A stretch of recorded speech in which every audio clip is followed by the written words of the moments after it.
जय गुरुदेव। युग गीता से सांख्य यानी कि संन्यास और कर्मयोग दोनों एक ही है, अलग अलग नहीं। स्वम स्वम चरित्रम शिक्षेरन। दूसरे श्लोक का सार यह है कि कर्मयोग एवं कर्म संन्यास यद्यपि ये दोनों ही मोक्ष की ओर ही ले जाते हैं एवं दोनों ही श्रेष्ठ हैं, फिर भी इन दोनों में कर्मों का संपादन अधिक महत्व वाला, व्यावहारिक एवं हम सब के लिए करने योग्य है। जब भी संन्यास की बात की जाती है तो कर्म भाव से अर्थात हमारे भीतर जड़ जमा कर बैठे अहम भाव के त्याग की अपेक्षा हमसे की जाती है। व्यावहारिक धरातल पर शिक्षण दे रहे योगेश्वर श्री कृष्ण एक सामान्य आदमी के लिए भी एवं विशिष्टता की पराकाष्ठा पर चलने वालों के लिए भी यही सूत्र देते हैं कि कर्म संन्यास की अपेक्षा कर्मों का संपादन श्रेष्ठ है। हम ऐसे दिव्य कर्मी बने कि हमारे कर्म ही औरों के लिए शिक्षण बन सके। स्वामी तुरानंद जी कहा करते थे, लिव एन एग्जाम्पलरी लाइफ। अपना जीवन उदाहरण की तरह जियो। अपने कर्मों से, आचरण से औरों को शिक्षण दे सको, जो कि हमारी संस्कृति का आदि सत्य है। स्वम स्वम चरित्रम शिक्षेरन पृथिव्याम सर्वमानवाः। कुछ ऐसी बात इस श्लोक से हमें ज्ञात होती है। जो भगवान को पसंद हो वही हमें भी पसंद होना चाहिए। यदि भगवान कर्मयोगी बनाना चाहते हैं मानव मात्र को, तो वही हम सबकी नियति होनी चाहिए। आज का कर्मयोग युग धर्म है। मानव मात्र में छाए आस्था संकट का निवारण, इसके लिए छाई दुर्गति को मिटाने के लिए एक विराट स्तर पर ज्ञान यज्ञ, विद्या विस्तार। हर व्यक्ति का चिंतन, सोचने का तरीका सही हो, अहर्निश यही हमारा पुरुषार्थ चले, चिंतन चले एवं कर्म भी उसी दिशा में नियोजित हों। युग धर्म की बात आती है तो यहाँ गोरखनाथ जी का एक दृष्टांत उद्धृत करने का मन करता है। समूह मन का जागरण। गुरु गोरखनाथ का जब उदय हुआ तो उनका नाम था अघोर वज्र। अघोर से गोरखनाथ पैदा हुए एवं चूंकि वे वज्र यानी संप्रदाय के थे, वे अघोर व्रज भी कहलाते थे। उनके एक साथी थे फेरुक वज्र। मोहम्मद गौरी की सेना ने आक्रमण किया एवं वह उत्तर से दक्षिण तक सब कुछ तहस नहस करती हुई, देवालयों को तोड़ती हुई सोमनाथ व उड़ीसा के कोणार्क मंदिर तक पहुंच गई। आक्रमण इस स्तर पर प्रचंड था एवं हिंदू कट्टरपंथियों द्वारा पिछड़े वर्ग की उपेक्षा इतनी अधिक थी कि उसके विधर्मीकरण आंदोलन में कई व्यक्ति धर्म बदलकर मुस्लिम बनते चले गए। इसमें एक काला पहाड़ की कहानी सभी जानते हैं, जो कि घृणा से जन्मा था एवं जिसने हजारों हिंदुओं को मुस्लिम बनाकर बर्बरता से मारा। उस समय जब योग और तंत्र की शक्ति में महारत रखने वाले ढेरों वज्र यानी गोरक्षनाथ, फेरुक वज्र मौजूद थे, ये घटनाएं घटी। तत्कालीन राजा तंत्र के टोटकों से प्रभावित हो यही समझ बैठे थे कि यही लोग मोर्चा ले लेंगे, हमें लड़ने की जरूरत भी नहीं होगी। सेनाओं की छुट्टी कर दी गई थी। यही मान लिया गया कि तांत्रिकों के, योगियों के बल पर ही यवन शक हुणों से जूझ लिया जाएगा। जब गजनबी आकर रौंद कर चला गया तो गोरखनाथ ने अपने से आयु व अनुभव में बड़े फेरुक वज्र से पूछा, आपका तप कहाँ चला गया? ज्ञान का क्या हुआ? क्यों नहीं जूझ पाए आप? तब फेरुक वज्र बोले, योग और तंत्र की अपनी सीमा है। ऐसे विपत्ति के समय में आवश्यकता आत्मबल संपन्न व्यक्तियों की, विजय की कामना रखने वालों की एवं कर्मयोगी की होती है। गजनी के सैनिकों में गजब का आत्मविश्वास था, विजय की कामना थी। जब कर्मयोगी जिजीविषा संपन्न व्यक्ति एक साथ होते हैं तो समूह मन का निर्माण करते हैं। इस समूह मन के सामने तंत्र और योग एक तरफ रखा रह गया और उनकी दुर्दांत इच्छा शक्ति काम करती चली गई।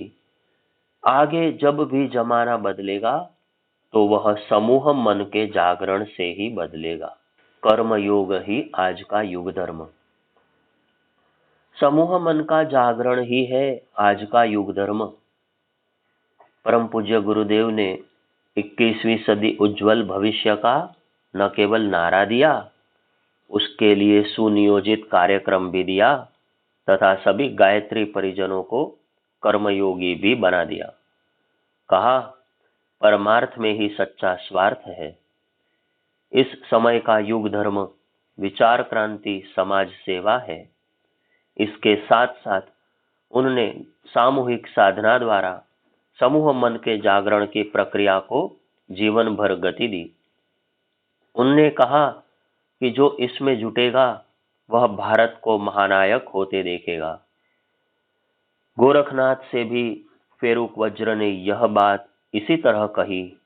भारतवर्ष का उद्धार तंत्र साधना या संन्यास से नहीं, गुफा में बैठकर नहीं, समवेत मनों की शक्ति के जागरण से ही हो पाएगा। ऐसा समय निश्चित ही आएगा। तत्पश्चात गोरक्षनाथ ने नाथ योगियों की एक सेना खड़ी की एवं उन्हें एक विशिष्ट कार्य सौंपा। जहां भी यवनों का आक्रमण होने की संभावना रहती थी, वहां यह सेना पहले से ही पहुंच जाती थी एवं बाकायदा मोर्चा लेती थी। वे जाकर सभी को एकत्र करते एवं बताते थे कि युग धर्म क्या है। इस समय तलवार हाथ में लेकर लड़ना एवं विधर्मियों को मार गिराना ही युग धर्म है। अमृतासन की परंपरा को भी गोरक्षनाथ ने ही सबसे पहले आरंभ किया था। कहा था कि यही इस जमाने का आहार है। इसी को खाकर, योग साध कर, संयमी जीवन अपनाकर सभी को सैनिक बनना चाहिए। परम पूज्य गुरुदेव ने भी अमृतासन यानी कि खिचड़ी को युग सैनिकों के लिए एकमात्र आहार बताया। भगवान भी यहाँ गीता के दूसरे श्लोक में यही कह रहे हैं कि संन्यास लेकर वैराग्य की स्थिति की तुलना में कर्मयोग ही सर्वश्रेष्ठ है। योगेश्वर श्री कृष्ण क्यों कहते हैं कि हमें कर्मयोगी ही होना चाहिए? वे हमें तीसरे श्लोक में सन्यासी की विशिष्टताओं एवं अहम के मिट जाने वाली प्रक्रिया की ओर संकेत करते हुए कहते हैं, हे अर्जुन, उसी कर्मयोगी को सन्यासी जानो जो किसी से न द्वेष करता है और न राग ही रखता है, क्योंकि ऐसा राग दोषों से, द्वंद्वों से रहित व्यक्ति तो सहज रूप में ही संसार बंधनों से मुक्त हो जाता है। यो न द्वेष्टि न कांक्षति, सन्यासी राग द्वेष से परे होता है। उसका अपना प्रिय कोई भी नहीं होता है, फिर भी सभी उसी के अपने आत्मीय होते हैं। वह व्यक्ति विशेष से जाति, धर्म, संबंध, लिंग आदि के आधार पर न प्रीति रखता है, न उनसे घृणा करता है। घोषणा करने की जरूरत नहीं है कि अब हमने गैरिक वस्त्र पहन लिए हैं, हमने संन्यास ले लिया है।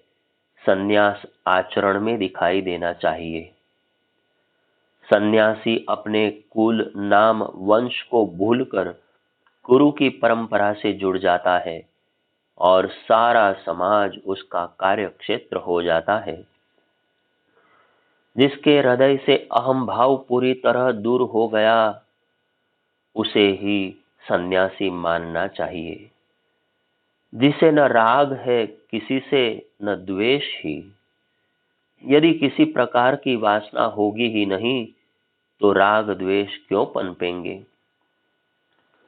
आगे भगवान कहते हैं कि जिसने द्वंद्वों से पीछा छुड़ा लिया, वह सहज भाव से ही बंधनों से मुक्ति प्राप्त कर लेता है।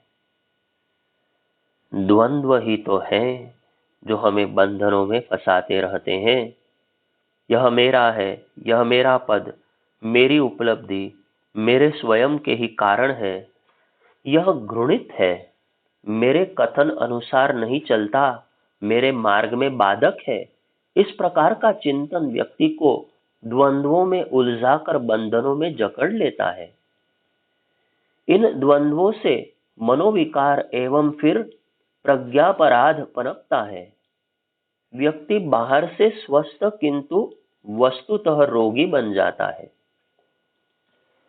परम पूज्य गुरुदेव ने उसे वास्तविक रोगी एवं आस्था संकट से ग्रस्त बताया है। यह भी उन्होंने कहा कि आज बहुसंख्यक व्यक्ति इसी विडंबना में उलझे हैं। अधिक पाने की आकांक्षा, राग की अधिकता, कामनाओं का महत्वाकांक्षाओं में बदलना एवं बाधक तत्वों को हटाने के लिए द्वेष का जन्म लेना, फिर इन द्वंद्वों में उलझकर एक मायावी मृग तृष्णा में फंसकर जीवन गंवाते चलना, यह नर समुदाय की एक नियति सी बन गई है। समाधान वे भी एक ही बताते हैं, विचारों में परिवर्तन, राग द्वेष से मुक्ति, द्वंद्वों से परे चलकर जीवन मुक्ति, बंधन मुक्ति। वासना, तृष्णा, अहंता के त्रिविध विकारों से छुटकारा सन्यासी की वास्तविक मनः स्थिति में जाए बिना होगा नहीं। इसके लिए सन्यासी वेश की नहीं, सन्यास की मनः स्थिति की जरूरत है। श्री अरविंद गीता प्रबंध में कहते हैं, अहंकारी समझता है कि मैं ही वास्तविक आत्मा हूं और इस तरह कर्म करता है मानो कर्म का वास्तविक केंद्र वही है और सब कुछ मानो उसी के लिए है, और यही वह दृष्टिकोण और नियोजन की भूल करता है।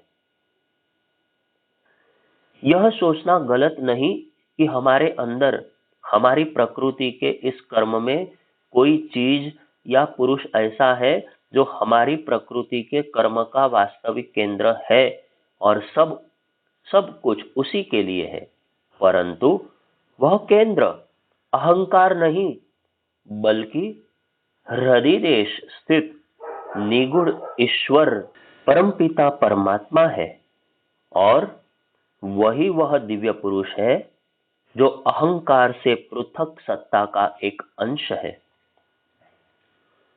हम सबके भीतर वासनाओं द्वारा नियंत्रित, उसी के द्वारा निर्देशित ताल पर नृत्य करती हुई बुद्धि हमारे राग द्वेष का भरण पोषण करती है और फिर यही क्रिया रूप को भी जन्म देती है।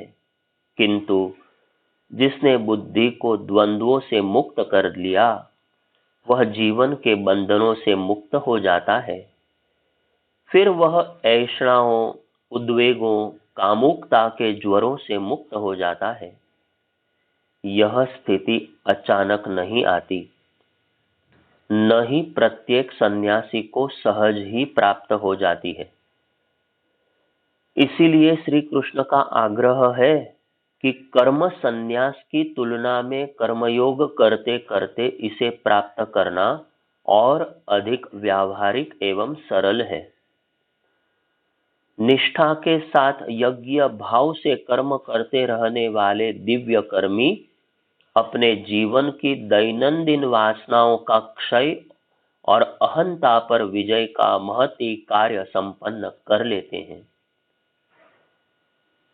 अब कर्म संन्यास और कर्म योग को कोई पृथक मानने की भूल न कर बैठे, इसके लिए भगवान चौथे श्लोक में एक सूत्र देते हैं।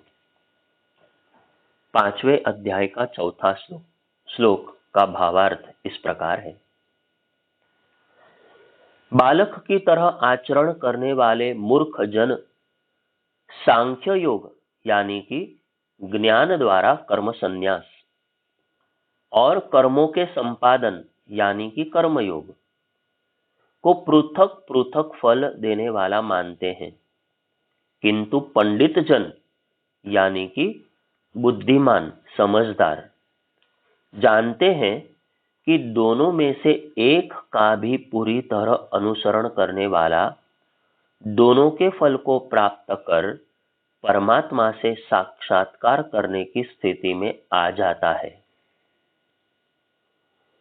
बाल बुद्धि बनाम पंडित बुद्धि। भगवान का मत है कि जो सांख्य योग और कर्म योग को अलग अलग समझता है वह बालक है। बालक के समान मूर्खतापूर्ण आचरण करने वाला है। पंडित अर्थात विद्वत जन जो समझदार हैं, जिन्होंने ज्ञान को भली भांति आत्मसात कर लिया है, वे जानते हैं कि दोनों एक समान ही फल देने वाले हैं। इसलिए किसी एक को भली भांति जीवन में उतारकर आगे बढ़ते रहने में ही समझदारी है। यहाँ योगेश्वर श्री कृष्ण के शब्दों में तीखा व्यंग्य भी है एवं थोड़ा सा रोष भी। श्री कृष्ण दोनों योगों में विवाद पैदा करने वालों की हंसी उड़ाते हैं। वह यह सिद्ध करने का प्रयास करते हैं कि ज्ञान द्वारा कर्म संन्यास एवं कर्मों के संपादन दोनों में कोई अंतर नहीं है। ये अविभाज्य है, परस्पर विरोधी नहीं है। जैसे विज्ञान और अध्यात्म एक दूसरे के पूरक हैं, ऐसे ही ये दोनों ही सिद्धांत साथ चलने वाले हैं, अलग अलग नहीं है। पंडित शब्द का यहाँ गीताकार ने प्रयोग किया है तो इन अर्थों में कि उसने न केवल शास्त्रों का गहन अध्ययन मनन किया है, वह अहम के परित्याग और कामनाओं के त्याग में कोई भेद नहीं करता। पढ़ा लिखा होते हुए भी बाहर से पंडित समान वेश धारण किए ढेरों डिग्री लेकर व्यक्ति यदि दोनों योगों को अलग अलग बताता है तो फिर उसे ज्ञानी नहीं बालक ही मानना चाहिए, बुद्धिमान नहीं मूर्ख ही जानना चाहिए। ऐसी अपरिपक्व बुद्धि वाली जनता हमसे अनजान नहीं है। हमारे चारों ओर ही ऐसे ढेरों व्यक्ति हमें मिल जाएंगे जो सन्यास का न कोई मर्म जानते हैं, न निजी जीवन में उसे उतारते हैं। हाँ, बाहर से मंडलेश्वर महामंडलेश्वर सन्यासी का चोला अवश्य पहने हुए हैं, स्वयं छलावे में जी रहे हैं, औरों को भी इसी मृग तृष्णा में उलझाने की कोशिश कर रहे हैं। इसीलिए श्री कृष्ण ने कहा है, बाल बुद्धि वाले पंडित अर्थात विद्वान ज्ञानी कर्ता भाव भोक्ता भाव। इसी बात को इस तरह भी समझा जा सकता है कि कर्ता के भाव का त्याग सांख्य मार्ग में है एवं भोक्ता के भाव का त्याग कर्म योग का मार्ग है। जो किसी एक को भी पूरी तरह जीवन में उतार लेता है, वह इन दोनों का ही फल प्राप्त कर लेता है। यह कहकर श्री कृष्ण अर्जुन को पूरी तरह से मौन कर देते हैं, जो अभी भी द्वंद्व की स्थिति से गुजर रहा है। उनका स्पष्ट मत है कि भोक्ता भाव का त्याग योगी को, साधना पथ के पथिक को लौकिक जीवन की वासनाओं का क्षय करने में मदद करता है। जैसे जैसे वासनाएं मिटती चली जाती हैं, मन शांत होता चला जाता है। मन की शांति किसी भी लक्ष्य की प्राप्ति के लिए जरूरी है। ऐसी मन स्थिति में स्थित व्यक्ति अपने ध्यान द्वारा चैतन्य की आत्मानुभूति कर लेता है। जब अपने आप ही कर्ता भाव मिट जाता है, तो संन्यास की स्थिति में जाकर मनुष्य परम आनंद को प्राप्त होता है। कहाँ है वह आनंद जो कर्ता भाव व भोक्ता भाव का त्याग करने वाले एक सन्यासी में होना चाहिए? कहीं दिखाई पड़ता है? परम पूज्य गुरुदेव इसी विडंबना पर अक्सर चर्चा करते हुए कहते थे कि धर्म के नाम पर पलायनवाद को जन्म देने वाले राष्ट्र के 60 लाख बाबाजी यदि कर्मयोगी बने होते, तो राष्ट्र का उद्धार हो गया होता। धर्मतंत्र राजतंत्र पर निर्भर नहीं होता, उसका दिशा दर्शक होता है। यदि एक एक बाबाजी 8-8 व्यक्तियों को साक्षर व संस्कारवान बना देते, तो स्वतंत्रता के बाद इन 55 वर्षों में ही देश कहां का कहां पहुंच गया होता। इसीलिए परम पूज्य गुरुदेव ने नव संन्यास इस युग का अपाद धर्म परिव्रज्या सबसे अधिक महत्वपूर्ण बताया एवं परिपक्व पर उत्तरदायित्वों से मुक्त वानप्रस्थियों से यह आवश्यकता पूरी करने को कहा। हम यह नहीं कहते कि 100% सन्यासी ऐसे हैं।